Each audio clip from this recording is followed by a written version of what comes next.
So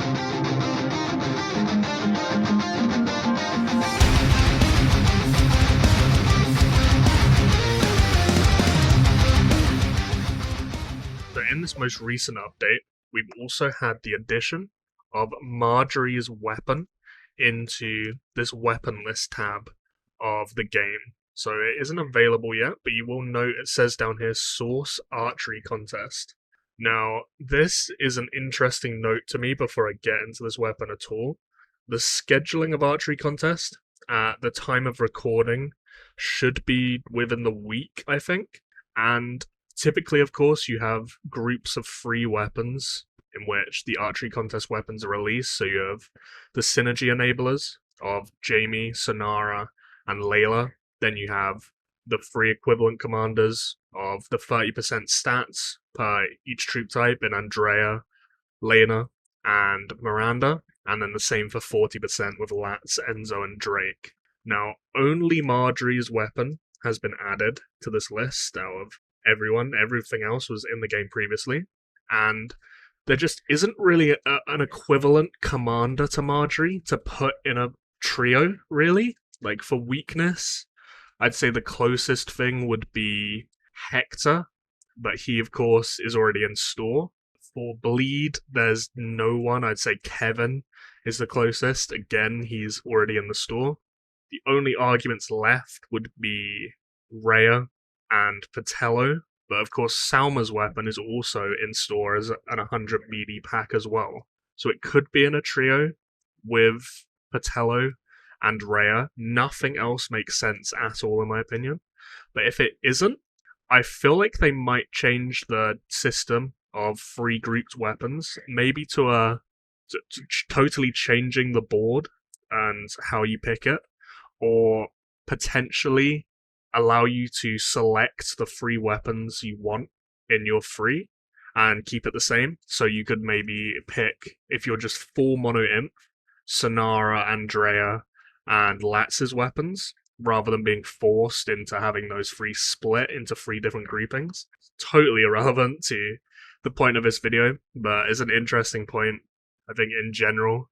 If that event is changed in any way regarding that, it will be up in the week, and if there is changes, I can, of course, make a video going over that as well. So, to start off, her weapon is actually at base of the weapon a very big increase. It effectively doubles the effect, so her 4-star by default is the exact same effect as that, but it only hits 1 random male commander. So you see here, this only affects her own active castings. It isn't the full lineup of 5 commanders. There is a 50% chance to inflict the disarm status on 1 lineup of an enemy random commander. This can proc multiple times in the same second as well. I have made a video on Margaery very specifically in the past.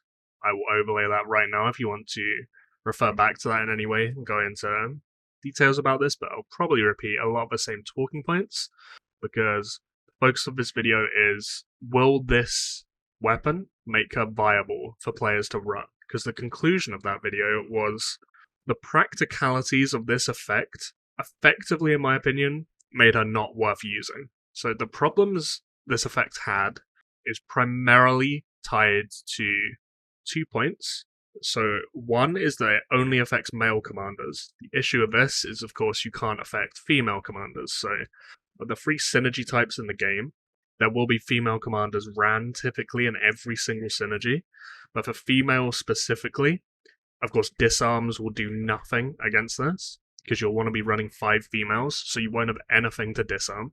So Margaery's 4-star is effectively useless in that context.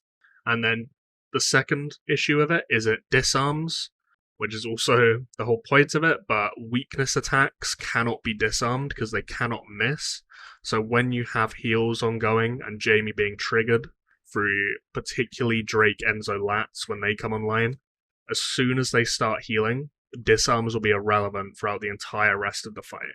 So the only things you can really affect is weakness before the heals come online and bleed, but then bleed also has the issue of Rhea and Sonara being female, so they're untargetable, but you could always pretty much get value to some extent against bleed because the whale builds, you have John, Daeron, Night King, all male. Kevin is realistically the best mid-tier weakness commander after the enablers. Probably him and Lats are in a tier of their own, and then you get to Patello, Andrea just a bit below that. So if we look back at the weapon, we can see currently it's base weapon and it's 4-star. So at base weapon, all it will do is add a second lineup to be hit by the disarm every time it's procs. So you're doubling its effect, and then at 4-star in the weapon, you'll gain a third lineup you're hitting with the disarms, and you'll be increasing the percentage chance. So we don't know yet how this will be split up between 1, 2, 3 stars. If it gains the third lineup at a star in the middle, that is a big deal. Typically of these things, the only thing the stars will do will be increase this percentage chance, and then 3-star will have 65%, and the third lineup will be gained at 4 stars. I would imagine it would be something like base weapon is 50% chance, 1-star is 55%, 2 is 60%, 3 is 65%, and then 4 stars is gaining the additional lineup. That's a total guess though, and could definitely be different when it actually comes out, but that's the most logical thing for it to be, in my opinion. So the question at that point is, will Margaery be viable with this weapon? And to an extent, I think it actually does. So doubling the effect at base weapon is a huge increase. That is a lot better than most weapons at base. If you look elsewhere at other weapons, like I don't even know, like Jaime's, for example, it goes from 3% to 3.5%, so it's a very marginal increase. I mean, the doubling effect is actually at 4 stars of this weapon, and this is one of the best weapons in the game as it is.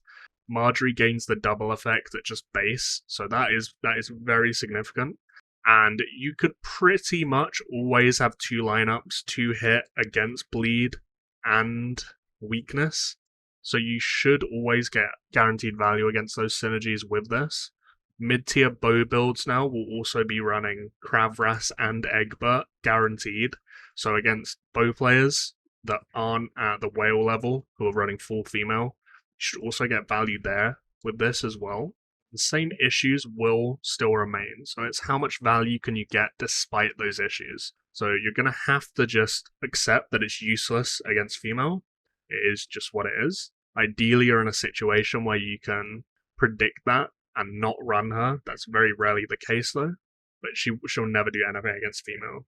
Bleed, she should always be amazing against. She'll be a huge counter against bleed players. And if you can predict them running bleed, then swapping Margaery in at all times will be a very beneficial thing to do. Realistically, the only place it won't get value is if they're running a mid-tier bleed build and they have Sonara, Rhea, and then Lats and Andrea, so you only have one male to target. But that's quite a niche situation, and I would say against bleed you will always get very good value out of this. The question is weakness. So Drake Enzo Lats will cause weakness attacks throughout the whole fight from 15 seconds onwards at base and 12 seconds onwards with their weapons equipped. If you're running Margaery, you're going to be running Salma because you're running full female, so you can have 1 second disarms hit. So if they're running like a mono spear weakness build, you could potentially have 10-second long disarms because of how her 4-star works. So it's the number of male commanders times 2. So if they're running 5 males, it will be 10-second disarms, 4 males will be 8-second disarms, and so on. If they're running 2 males, the 1-second Salma proc disarms will be irrelevant because movement times alone will invalidate it. But if you get 8 or 10-second disarms, which you probably should against weakness, the only female commanders you can really slot into weakness is Lats and Dana. There are some fills you can put in there, like Salma for Spear or Cav, potentially just a stats giver, or Andrea for Inf and whatnot. But if you're running, say, triple weakness, you're going to have these 3, and then a Patello or something, or a Hector. If you're running mono spear weakness particularly, you will probably have 5 male commanders, because it will be Jaime, Drake, Patello, Hector, and Arslan, or something to that effect, Gorel. So there'll be 5 males there. And in that case, if you get rid of the movement times, which would be the first 5 seconds, you can disarm the 6-second, 7-second, 8-second, 9-second, 10-second normal attacks. Then on 11 seconds, you have the second wave of active castings, and you can then disarm, potentially, the 11, 12, 13, 14-second normal attacks too. So there's like an 8-second grouping you can potentially disarm into. And you've got to consider the fact that it can proc as well off Layla reprocs. So if you get it to proc off that, you can disarm, say, 4 lineups for 10 seconds with just the base weapon.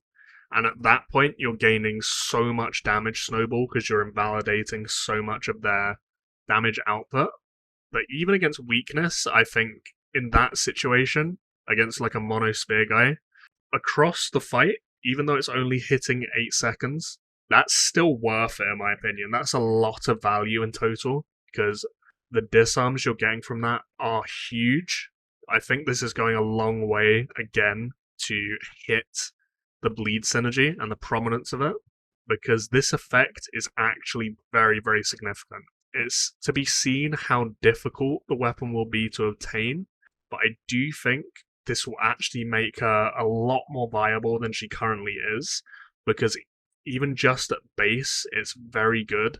I'd say it goes from affecting, let's say, 1 synergy in bleed to more like 1.5 synergies, because against weakness, you will get a good chunk of value too.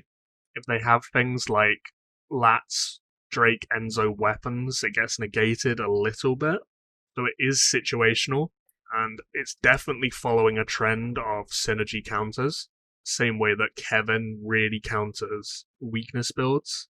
I do think all in all, this takes her from being unviable to somewhere approaching viable for particularly mid-tier players. For whale builds, I don't think she's going to unseat anyone in the whale build. Layla, Salma, Daenerys, Cersei, and Sanel is, as a 5, just, I don't think she gets in there anywhere. There are quite a lot of people who have, say, inherited accounts or can't spend up to Sanel for whatever reason and have Daenerys, Cersei. As a 5th at that point, she's probably pretty good in that situation. This will also help exaggerate things like Annie and Arya with their weapons and their special effects, because it's very hard to source their additional effects from their weapons because of how difficult it is to get disarms to any great degree, and this will really help that. So I think that's where this is mostly going to help, is mid-tier female builds where you run Layla, Annie, Arya, Margaery, and Salma. You get as many levels as you can on Annie, Arya, and Margaery weapons, and you try and go as far as you can with that. Because one thing to note with that is, female, you can't disarm anything because you can't target anything, but against weakness, even when they're weakness attacking, whilst the disarm does nothing, they'll still be under the disarmed state. So that means when they're under the disarmed state, I believe at least, and this was a comment from someone on my YouTube video I think I did about Margaery that came up with this and pointed it out, because this wasn't oversight on my behalf. When they're on the disarm status, even if they're weakness attacking, this part of Annie's weapon effect should still take effect because the status is still on them, and it's the same as Arya. This skill damage increase will of course go ahead as normal, but then the reroute effect, even against weakness, it should still take effect because it's just whether the status is on them or not. It's not about whether the disarm is actually disarming their attacks. It's just the status that's applied. So at that point, as a mid-tier enabler to these weapons and the actual value of the disarms, if you can get this as a mono female player at the mid-tier, I do actually think her weapon is going to make Margaery fairly viable in these builds, particularly compared to how she has been previously, because you're just exponentially increasing the amount of disarms you can actually apply in so many situations of PvP against bleed and weakness. and now also with mid-tier bow players as well, with Egbert and Kravras just being too good to drop.